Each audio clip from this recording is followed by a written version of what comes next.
Hello and welcome back to Nerd's Journey. I'm your host Mark, and today we're going to be covering how I lost 180 pounds, the strategies I used, and how that can help you and how you can apply it to yourself. So in this video we're going to cover those topics, but as always, if you like this video, please hit subscribe, leave a comment, and please do share it with anybody who you think might benefit from this video. Right, first, let's talk about goals. So everybody, I think, wants to get healthier, get fitter, lose some weight. Those are all good goals. But the whole purpose of a goal is setting an actual target that you're working towards. So I started at 470 pounds, which is 213 kilograms. The doctors and everybody else says a healthy weight is around about 176 pounds or about 80 kilograms. Now, I don't know about anybody else, but for me, certainly, sitting there looking at almost having to lose 300 pounds is an awful lot and just too big. So the first thing I did was break it down into smaller steps, smaller goals. So that might be the end goal, but what do I need to do in the meantime? Now, that can be as simple as saying to yourself, right, when I lose 14 pounds or when I lose 10 pounds or 20 pounds, that's going to be my next goal. So when you're using your MyFitnessPal, when you're using any other apps that you're using, or even when you're just making a note in your notebook, break it down into steps. And for me, the thing that worked is having rewards for that. So I had little rewards for when I got down to different levels. I would do something nice. I would reward myself, hopefully in a healthy way, for my journey to that point. And that's worked really well. Just to give you an example, my next big milestone is when I can actually get to 2XL, because then I can go to a climbing store called Tizo and buy an actual walking jacket rather than the ones I've got at the minute. Not that there's anything wrong with those, but it would be nice to actually go into a walking shop, which is mostly for skinny people, and actually buy something off the shelf. So for me, that's a really big goal that I'm working towards next. And that's something that will hopefully keep you focused on what your next step is. Having that little bit of a reward for each time you reach a goal. And most importantly, because each goal is attainable, it's not that far away, it means that actually you feel like you can get there and you can tick that box every time you move past the next goal. Just remember, once you hit that goal, set the next one.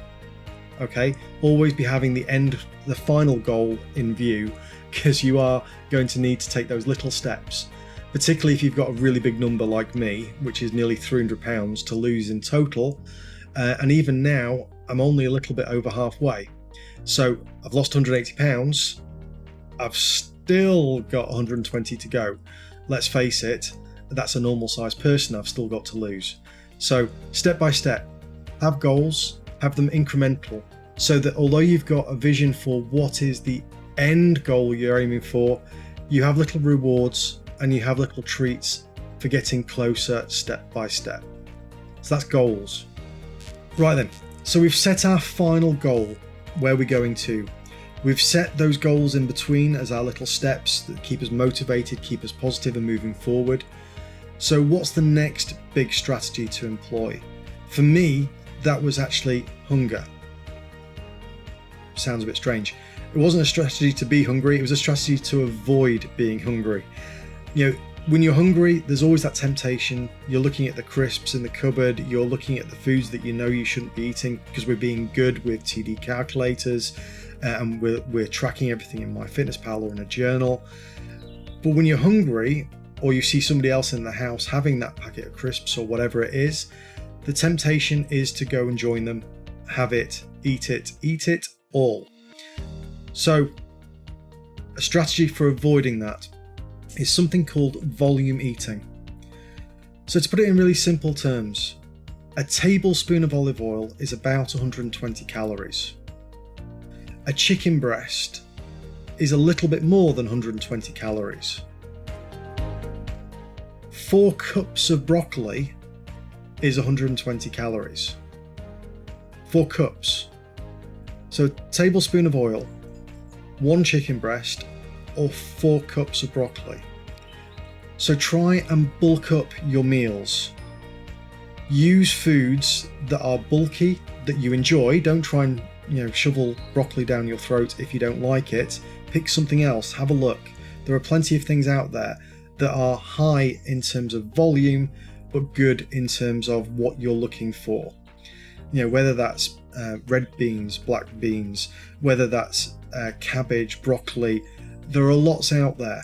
So find one for you. I'm just using the broccoli as an example because I'm still eating a lot of broccoli and chicken. But it's a simple fact of life that is, if you're hungry, you're going to be tempted. If you're not hungry, you're going to be far less tempted because you're not going to be sitting there going, oh, I could just do with that ice cream that's in the freezer. And if you're anything like me, that tub of ice cream would just get eaten because I wouldn't be asked going back to the freezer to put it in. So, strategy number 2, for me it's been really fundamental, is making sure I'm full, making sure I'm not hungry, I'm not tempted to give in to that temptation of raiding the cupboards. So each meal I have, I try and make them high volume meals so that I'm full. I don't have a temptation to go and have a snack, raid the fridge, do something else. So I'm using broccoli, 4 cups of broccoli in the stir fry you're making or whatever else. Obviously count the calories, they're not calorie-less. You can't just eat them non-stop. But if you add that into your meal planning, that will really help you avoid the temptation that is pretty much everything that is fun to eat in the house that you shouldn't. So, strategy number 2, really try and avoid the temptation of hunger. Fill your plate, but fill it with the right things. Okay, so the next strategy for me is exercise. We've talked about being in a calorie deficit before, and in terms of helping that along, exercise is a good way to actually use up more calories. But there are lots of different ways of doing that. Okay, in a non-COVID world, you can go to the gym, you can go play badminton, and those are things that I've done and like doing. But in terms of those exercises, you can hurt yourself, and I have done. And then that puts you on the couch for a day, a week, while you recover, and it puts you back, if not physically, mentally, it puts you back. So, what's a very safe exercise to do going forward and is actually very healthy? And the simple fact is walking. So, I take the dogs, the 2 dogs we've got, for a walk virtually every day, and it's about an hour long. In that process, I burn quite a lot of calories. And I'm not saying get up off the couch and then suddenly go for an hour's brisk walk, right? But what I am saying is add into your routine more movement, more walking than you had done before. So if you didn't walk anywhere and you've got some sort of device, whether it's a Fitbit or an Apple Watch, etc., that tracks your steps, I started off this journey doing about 3,000 steps a day. That's it. That's all I did. I literally got up, I was working from home, I went to my computer, I went back to the living room, I went to bed. That's pretty much all I did in a day. Over time, I've slowly increased this, and there are not that many days now that I don't do 10,000 steps. And I know you've heard 10,000 steps and all the rest of it is great, and that's probably a good goal to set and maybe add it to your goals section.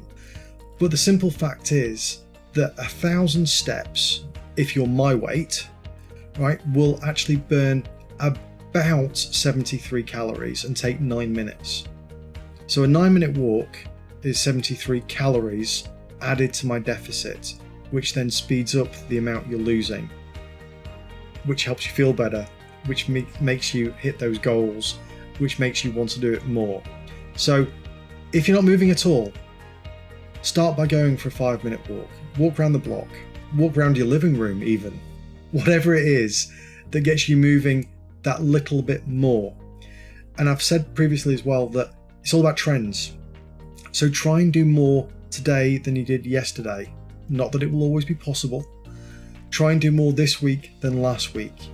Try and get yourself to a level where you are walking about 10,000 a day.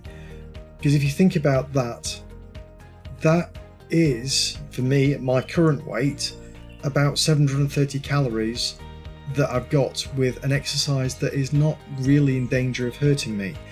You're not putting added strain on your knees from running. You're not lifting weights or playing active sports and risking injury. You are literally going for a walk. Now, some parts of the country and parts of the year make that slightly harder. We've got lots of ice and snow at the minute. So be careful, but move more.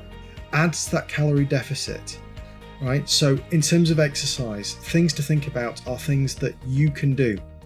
I think I've mentioned it before. I've started doing probably 2 or 3 times a week a thing called DDP yoga. It is paid for, so it's not a free one, but you can find some videos on YouTube that you could follow along to get you started. Because I think it's about £80 for the year, so there's a cost to that. But I try and do 2 or 3 sessions of DDP yoga every week because I use about 300 calories in a 40-45 minute session, again without impact, without having to have much in the way of equipment apart from a mat. It's also something you can do from barely being able to get out of bed to fit as you like, and there's a level there that you can actually get to and go through.